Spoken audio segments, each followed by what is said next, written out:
I call it pussy. Hey everybody, it's Saturday night. I'm pretty much, man, is there a heavenly glow on my face right now or what? Oh, Jesus. I ate a little earlier. Not too bloated though. So if you can hear the metal I'm jamming, this is Conqueror Alpha and Omega, Alpha and the Omega. I emailed them a while ago. I asked them if I could use their music in my videos. They said they don't care at all. But it was cool they said that. I think they're from Denmark. So, because I had to play some metal for this review. Before I jump into that, I got Night of the Living Dead television from Film Trauma. And, yeah, cool button. It's awesome that people are still doing VHS.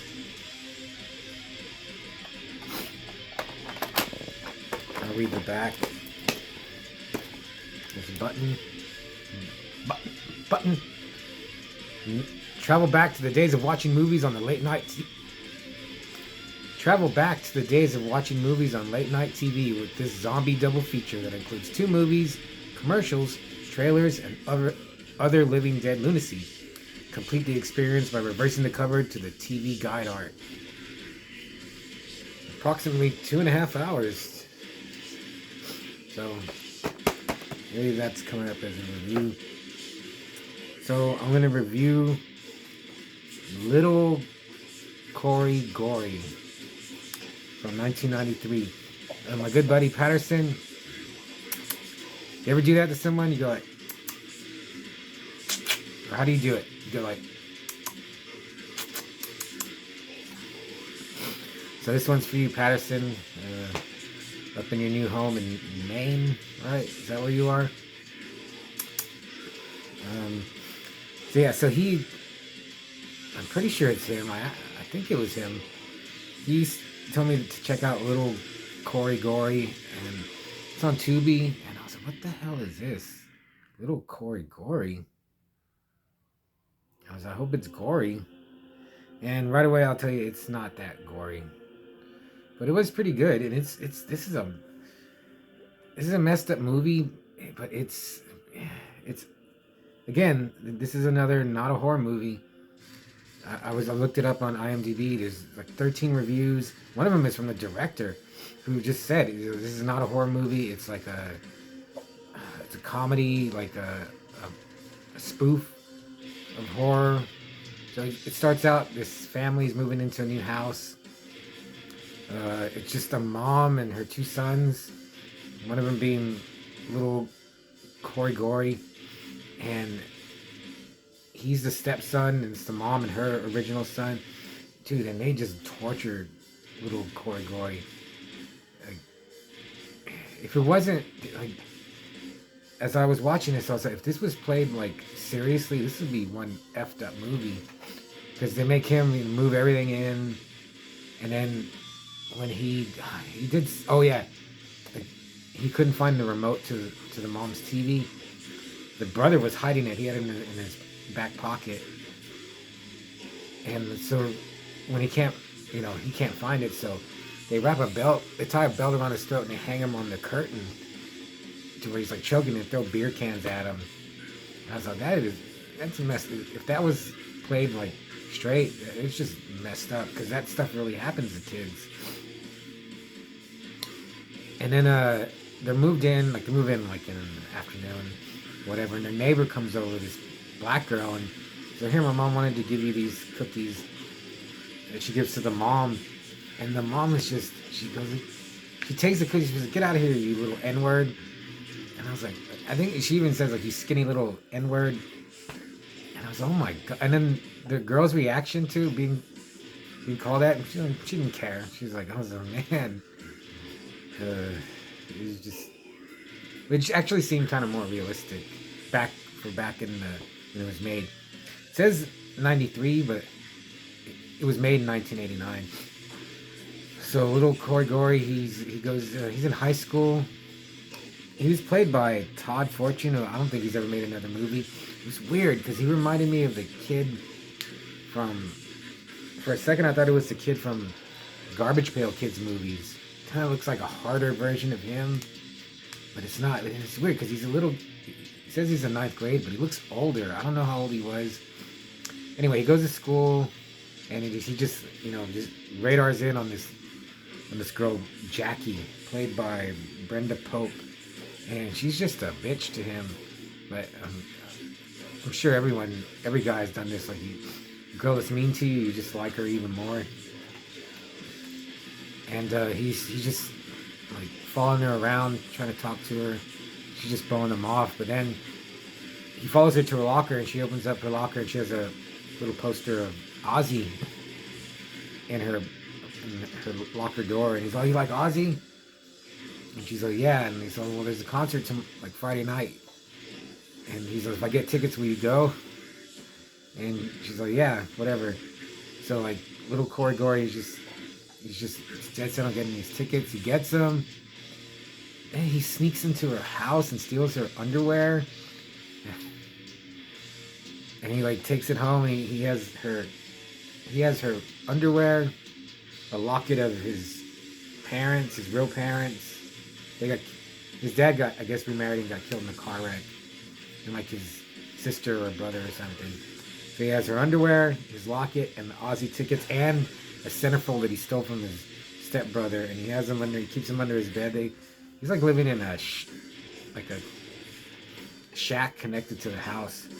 Then his brother notices that one of his centerfolds is gone, so he goes in Corey's room while he's not there, finds the Aussie tickets and steals them.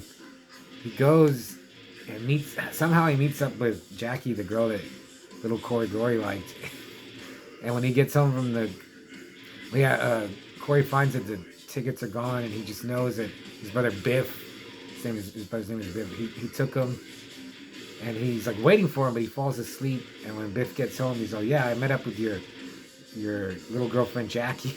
And he's like, "Yeah, and I plowed her in a gas station bathroom afterwards." So they get into a fight, and actually through no fault of his own, well, yeah, not intentionally, but little Corey Gory kills his stepbrother Biff. And it was cool because he's trying to help Biff. No, he gets hurt really bad. He like runs at Corey, and he goes through the bathroom, the glass partition, and he's hurt. And like Corey's like, "I'm sorry, Biff," and like he's helping him up, and the glass falls and just cuts Biff's arm off. Oh yeah, before I go any further, this movie is completely dubbed, which adds a lot of it just made the movie better, actually. It just gives it like a dreamy quality, and it's like kind of muffled and far, like distant sounding.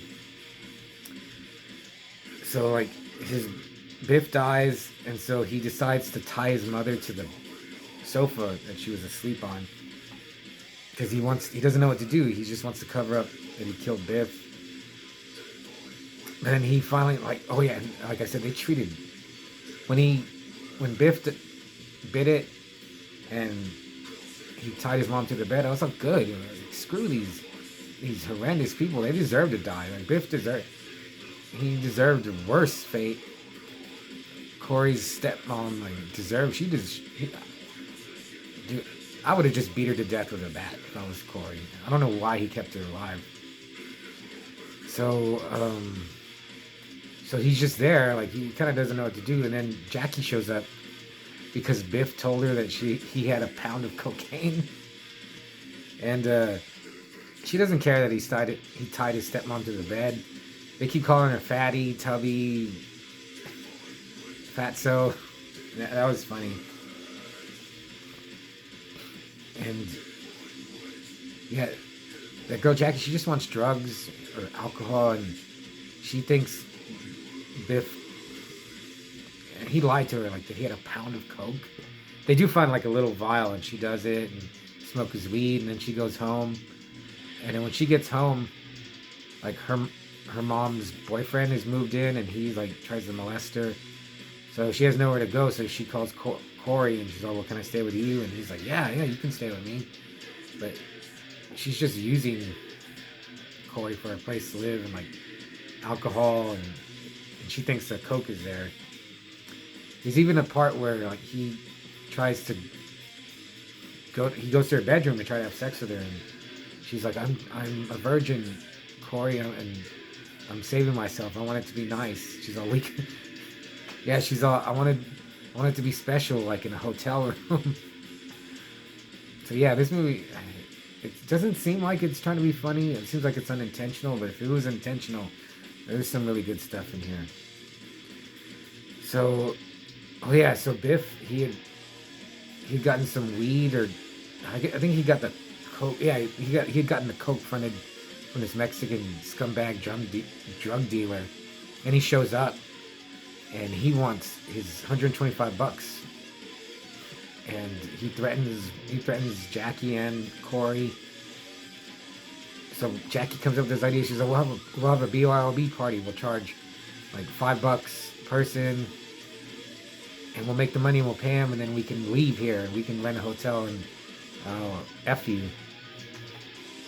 So Corey is just he's just crazy about this Jackie bitch, and I don't know what more to say. They have the party. There's a couple other kills, but yeah, it's not. It has gory in the title, but it didn't live up to it. Oh yeah, there's every time they flip on the TV, it's either talking about a serial killer that's loose, or they're showing this heavy metal band called Creature. Oh yeah, there's some terrible heavy metal played in this movie, but it's like so bad it's good, kind of like a Jesus, maybe like Wasp or Anvil, but just like not as good. But and one band they show on the TV was an actual band called Creature. I did a cursory search for them. I couldn't find anything. But when they have the party, this one, I think another Mexican dude, he starts spray painting on the wall, and he spray paints Dayglow. And I was like, is he gonna spray paint Dayglow abortions? And he does. And I was like, they've played all this crappy heavy metal, and now this dude is spray painting Dayglow abortions, like a really underground, like hardcore punk band. And I was like, how? How do they, like, who did this? Oh, and yeah, another part I had to mention, let's see, what are they? When people were paying to get into the party, this like one headbanger dude comes in, and I was like, this is Dave Mustaine's brother? And Jackie hooks up with him, and he kind of looked like Dave. I mean, it wasn't him, but it kind of looked like Dave Mustaine. I was texting Patterson about this, and he's like, did this give you like a John Waters feel? And I was like, yeah, a little bit. And I looked it up, and Divine was supposed to play the mother, but Glenn Milstead unfortunately passed away before the filming of this. And then I don't want to give away the end. I gave away so much, but yeah, I don't want to say anything more. I think little Corey Gory it's worth a watch. I don't think I'd watch it again. I would like to watch it with like, I would like Garth to see it, or my friend Kyle, or anyone who hasn't seen it. I think would get a laugh out of it. It's not something I have to have. I mean, it's on Tubi.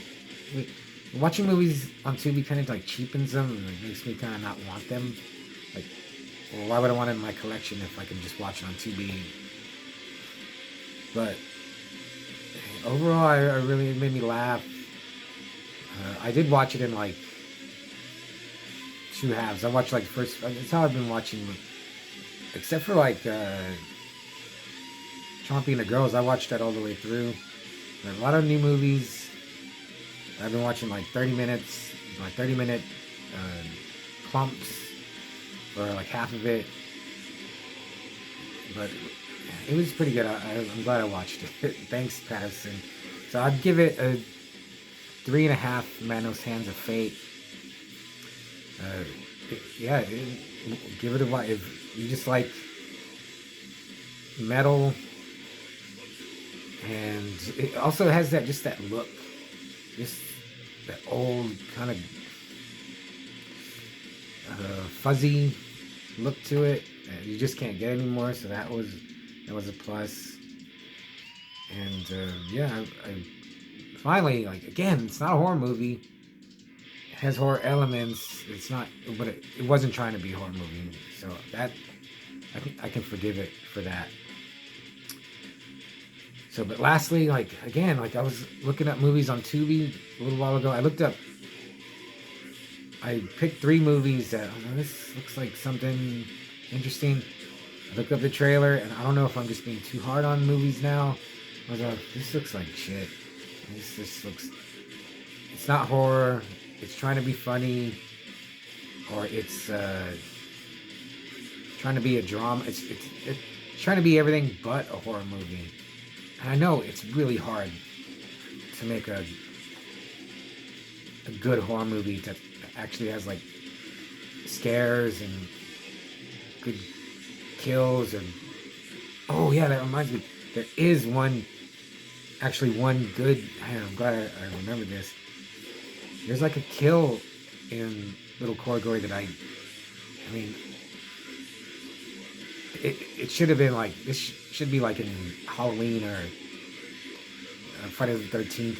I mean, they could do it way better, but you see like a shot from the outside and the camera's panning across, and you see it into the house, and there's a guy, that Mexican scumbag.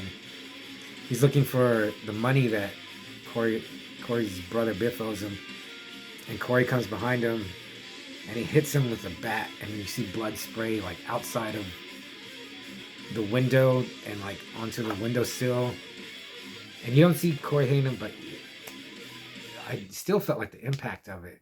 I was like, wow, done better in a better movie, would be a really, really good kill. It doesn't show anything. You don't never see like impact or like his head splitting open or his head splitting open or anything. But I was like, wow, that was really good. What was I saying? Yeah, I was just looking at trailers and I was like, this is no good. I'm not watching this. I couldn't even watch the trailer, like the whole trailers of these movies. Oh man. But I'm watching something right now that's actually pretty good. It's, again, not a horror movie, but I really like it. So jump on to, man, I hated Jackie, dude. I wanted to kill her too. Man, I would like to shoot her with the way she treated Corey, and just the kind of person she is. Like the blaster with a flamethrower, shoot her with like a Gatling gun, or throw her into a pit of crocodiles. Yeah, she really deserves like a brutal ending to that little scut. So I'll see you later.